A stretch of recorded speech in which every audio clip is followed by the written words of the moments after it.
ಇವತ್ತೇನು ಭಾರತ ಮತ್ತು ಪಾಕಿಸ್ತಾನ ಯುದ್ಧದ ಒಂದು ಸನ್ನಿವೇಶ ಬಂದಲ್ಲಿ ಮಕ್ಕಳಿಗೆ ಒಂದು ಮಾಕ್ ಡ್ರಿಲ್ ಯಾವ ಥರ ಮಾಡಬೇಕು, ಸೈರನ್ ಮುಖಾಂತರ ಮಕ್ಕಳಿಗೆ ಯಾವ ಥರ ಎಲ್ಲಿ ಡಕ್ಕೋಬೇಕು, ಏನು ಮಾಡಬೇಕು, ಎಲ್ಲಿ ಬಿಲ್ಡಿಂಗಲ್ಲಿ ಹೋಗಬೇಕು, ಎಲ್ಲಿ ಅಂಡರ್ಗ್ರೌಂಡಲ್ಲಿ ಹೋಗಬೇಕು ಅಂತ ಒಂದು ಅವೇರ್ನೆಸ್ಸನ್ನು ನಮ್ಮ ಶಾಲೆ ಶ್ರೀ ರವೀಂದ್ರನಾಥ್ ಟ್ಯಾಗೋರ್ ಸ್ಕೂಲ್ ಮತ್ತು PU ಕಾಲೇಜಿನಲ್ಲಿ ಇವತ್ತು ಅವೇರ್ನೆಸ್ ಮೂಡಿಸಿದ್ದೀವಿ. ಅದೇ ಥರ ಮಕ್ಕಳಿಗೆ ಧೈರ್ಯ ತುಂಬುವಂಥ ಕೆಲಸ ಮುಂದಿನ ದಿನಗಳಲ್ಲಿ ತಾವು ಭಾರತ ದೇಶಕ್ಕೆ ಹಾಗೂ ಅವರು ಭಾರತದ ಪ್ರಜೆಗಳಾಗಿ ಮುಂದೆ ಯಾವ ಥರ ದೇಶದ ಬಗ್ಗೆ ಕಾಳಜಿ ಕಳಕಳಿ ವಹಿಸಬೇಕು ಅನ್ನೋದನ್ನು ನಾವು ಈ ಮುಖಾಂತರ ಅವರಿಗೆ ಮಾಕ್ ಡ್ರಿಲ್ನ ಮುಖಾಂತರ ಎಲ್ಲ ತಿಳಿಸ್ಕೊಡ್ಲಿಕ್ಕತ್ತೀವಿ.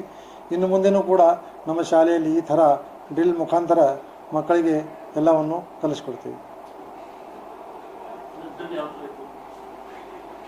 ಈಗ ಆಲ್ರೆಡಿ ಮಕ್ಕಳಿಗೆ ನಾವು ಅಗ್ನಿವೀರ, ನೇವಿ ಮತ್ತು ಆರ್ಮಿಯಲ್ಲಿ ಯಾವ ಎಕ್ಸಾಮ್ ಇರ್ತಾವೆ, ಯಾವ ಥರ ನೀವು ಅಲ್ಲಿ ಸಕ್ಸಸ್ ಆಗಬೇಕು ಅಂತ ಹೇಳೂ ಕೊಡ್ತಾ ಇದ್ದೀವಿ. ಅದು ಮಕ್ಕಳಲ್ಲಿ ಭಾಳಷ್ಟು ಆಸಕ್ತಿ ಇದೆ.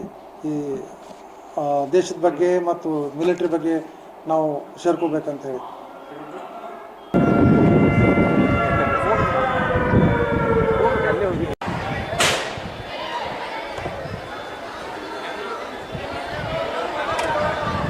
ಅದು ಫ್ರೀ ಆದರೆ ಅದೇನು ಸೆಟ್ ಮಾಡಿಸುತ್ತೆ.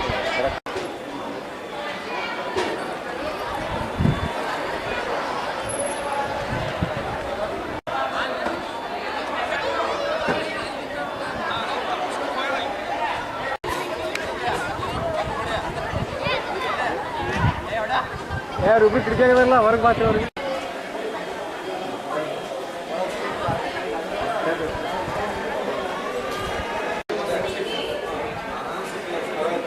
ಕಾಮನ್ ಕೇಳಿ